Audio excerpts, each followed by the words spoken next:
यहाँ मॉडरेटर का भी नहीं। सीपी आवर्स मिलता है unstructured. This gathering is really wonderful. Nobody is leaving. और आप ये मत समझिए अभी 4 ही बजा है, कोई बहुत समय नहीं हुआ है। You just give your presentation, it will be welcome. देखिए बिहार इंडस्ट्री एसोसिएशन क्या करता है, अभी हम लोग स्किल डेवलपमेंट तो सेकेंडरी चीज़ है। फर्स्ट चीज़ है कि बिहार के संदर्भ में अगर हम बात करें तो aspiration is very very high. ये हम लोग अपने एक्सपीरियंस से, जो हमने आउटरीच प्रोग्राम किया उसके एक्सपीरियंस से बता सकते हैं कि aspiration is very very high. तो सबसे पहले उस एस्पिरेशन को रीच करना, उनको बताना कि आप भी कुछ कर सकते हैं, और उसके बाद बैंकों से और सरकारी स्कीम से उनका ताल्लुकात कराना, टाई अप कराना। उसके बाद जब नेक्स्ट फेज में उनका हैंड होल्डिंग और स्किल डेवलपमेंट करना, अगर जैसे जैसे उनको ज़रूरत पड़ती है। तो ये देखिए हम लोगों ने अभी लास्ट कुछ दिनों में, ये तो पुराना प्रेजेंटेशन है हमारा, कि पटना सिटी में, मतलब पटना के अंदर बीचा में, फिर वेस्ट चंपारण में तो हम 32 पंचायत तक गए थे।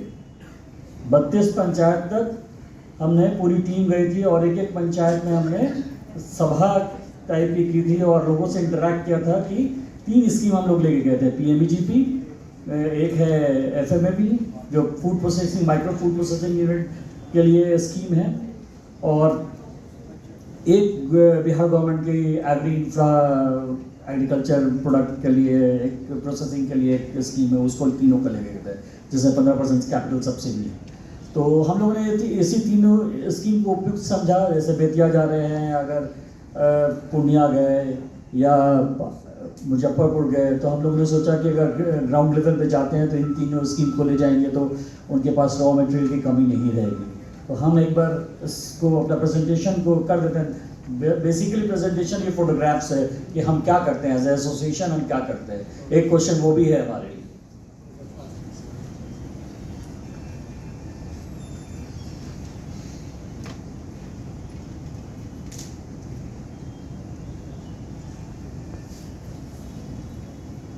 ये देखिए लड़के हमारे, ये गए हुए हैं वहाँ पर, मतलब फील्ड में गए हुए हैं। पीछे गाड़ी लगी हुई थी, ये पीछे गाड़ी लगी हुई है हमारी, जिस पे अनाउंसमेंट हो रहा है, स्कीम्स का डिस्क्रिप्शन हो रहा है, ये सब।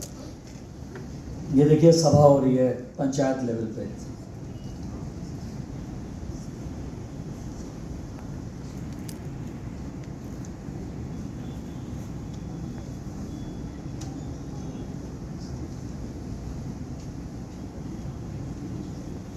ये देखिए हम लोग साइकिल रैली भी की थी, उल्टा दिख रहा है पता नहीं, लेकिन साइकिल रैली भी हमने वहाँ पर की थी, ये जागरूकता के लिए।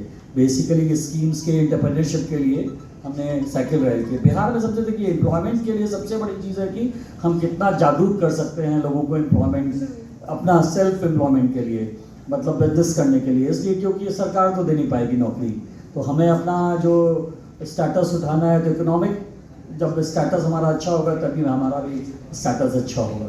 सब चीज़ एम्पावरमेंट जो आता है वो पैसे से आता है। जैसे मैम ने कहा कि पैसे से ही एम्पावरमेंट आता है। अगर महिलाओं को करना है तो महिलाओं को भी बड़ा सोचना पड़ेगा, तभी जब पैसा आएगा तो अपने आप ही एम्पावरमेंट आएगा। मैडम ने तो एक एग्जाम्पल भी दिया, और हम वुमेन एंटरप्रेन्योर्स के साथ भी जुड़े हुए हैं, बिहार महिला उद्योग के संघ के साथ भी जुड़े रहते हैं हमेशा। उनका भी काफ़ी अच्छा काम रहता है। आप जब उनका मेला लगता है देखिएगा कि 2 ही बार साल में मेला लगाने का मौका मिलता है, क्योंकि MSME 2 बार फंड करते हैं, 1 ही बार फंड करता है, लेकिन 2 बार मेला लगता है। लेकिन अगर और फंडिंग हो तो विमेंस के लिए खासकर काफ़ी अच्छा ऑर्गेनाइज हो सकता है, और सेल्स भी काफ़ी अट्रैक्टिव हो सकता है इसमें।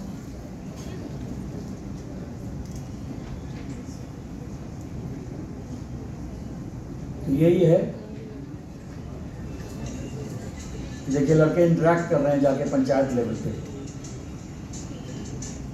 मतलब this is the most difficult part मेरे ख्याल से। ये आप प्रेजेंटेशन बंद कर सकते हैं। मेरे ख्याल से ये सबसे डिफिकल्ट पार्ट है कि ग्राउंड लेवल पे जाना। ग्राउंड लेवल पे जाने से एक फर्क पड़ता है, ये हमने पंचायत पे किया, फिर सब डिविजन लेवल पे किया, फिर डिस्ट्रिक्ट लेवल पे किया था इस प्रोग्राम को। तो आपके जो विधायक जो होते हैं, जो रिप्रेजेंटेटिव, पीपल रिप्रेजेंटेटिव होते हैं, वो भी काफ़ी मदद करते हैं इसमें। कई जगह तो हमारा एक भी खर्चा नहीं लगा, क्योंकि दे ऑर्गेनाइज एवरीथिंग। तो आपको उनको भी रीच करना पड़ेगा और एक कम्युनिकेशन की धारा बनानी पड़ेगी। और लेकिन ब्यूरोक्रेटिक या गवर्नमेंट को उस लेवल तक पहुंचाना काफ़ी डिफ़िकल्ट है। मतलब हम लोगों ने इतना प्रोग्राम किया, आउटरीच प्रोग्राम किया, लेकिन वो बहुत डिफ़िकल्ट है। अब जैसे हम लोग ये चीज़ जैसे मान लीजिए हम पटना में कर रहे हैं, तो ये हम लोग, मेरा ये ख्याल है कि हम लोग को नीचे ग्राउंड लेवल पे भी जाके करना चाहिए, तभी वहाँ से आपको सही इनपुट भी मिलेगा।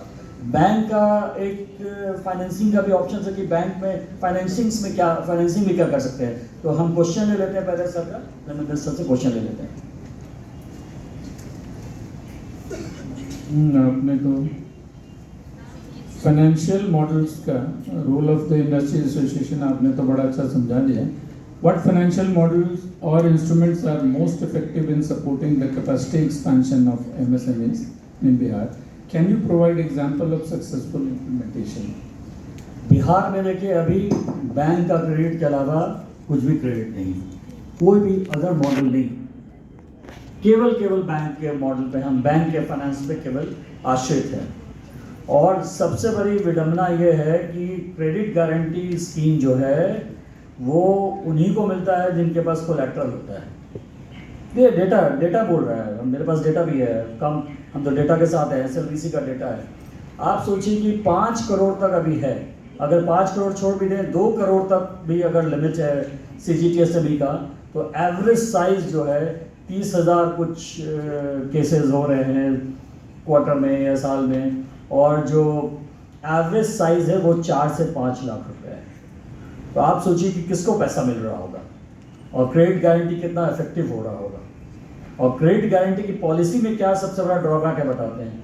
जैसे एज ए नए एंटरप्रेन्योर अगर आप जाते हैं बैंकों में और क्रेडिट गारंटी पे अगर बैंक एग्री भी कर जाता है लोन देने के लिए, बहुत डिफिकल्ट एग्री कराना, फिर भी अगर एग्री कर जाता है देने के लिए, तो उसके बाद भी जो आपका रेटिंग पे बैंक आपको इंटरेस्ट देता है वो 10%, आज 11% के आसपास होगा। अगर नया एंटरप्रेन्योर जाएगा या छोटा एंटरप्रेन्योर जिसका साइज छोटा है वो जाएगा तो माइक्रो स्मॉल मीडियम को मिल जाएगा ठीक ठाक, लेकिन माइक्रो स्मॉल तक ये डिफिकल्ट रहेगा।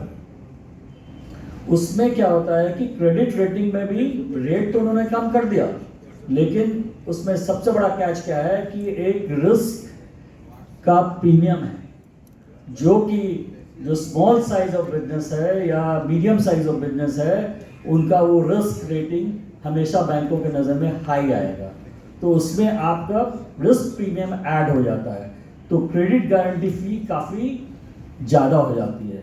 इसके लिए बिहार इंडस्ट्री एसोसिएशन की तरफ से मैंने क्रेडिट गारंटी के जो CEO हैं उनसे बात हुई थी, तो उन्होंने कहा कि हम आके SLBC में एक्सप्लेन कर सकते हैं, लेकिन ये कॉल तो बैंकों को लेना पड़ेगा कि वो रिस्क रेटिंग कैसे करते हैं। बैंकों को समझना पड़ेगा कि हम रेट ऑफ इंटरेस्ट कैसे एक लेवल के अंदर ही रहें। 12% और 13% पे तो वायबल नहीं है कोई बिजनेस। आज के डेट में जितना कंपटीशन है और साइकिल ऑफ पेमेंट है, 45 डेज का साइकिल आ गया। देख लीजिए अभी सरेंडर, ये आपका उद्यम आधार सरेंडर होना शुरू हो गया है, क्योंकि आप बिजनेस ही नहीं कर सकते, आपको बिजनेस ही नहीं मिलेगा अगर 45 डेज के पेमेंट में जाएंगे तो ये एक डिफिकल्टी है। तो बिहार में अभी और क्या लागू कर सकते हैं, देखिए अभी बैंक का ये कहना है, एक नया टर्म यूज हो रहा है, तो काफी दिन से टर्म यूज हो रहा है कि रिस्क, ये क्रेडिट एपेटाइट ही नहीं है बैंक ये बिहार में। तो क्रेडिट एपेटाइट कौन पैदा करेगा? इंडस्ट्री एसोसिएशन करेगा, चैम्बर्स करेगा, या फिर सरकारें करेगी। तो जिस तरह का बिहार का जो ये डेमोग्राफिक स्ट्रक्चर है, इसमें सरकार का रोल बहुत इंपॉर्टेंट है, स्पेशली डिस्ट्रिक्ट्स का रोल बहुत इंपॉर्टेंट है कि how we reach the last mile.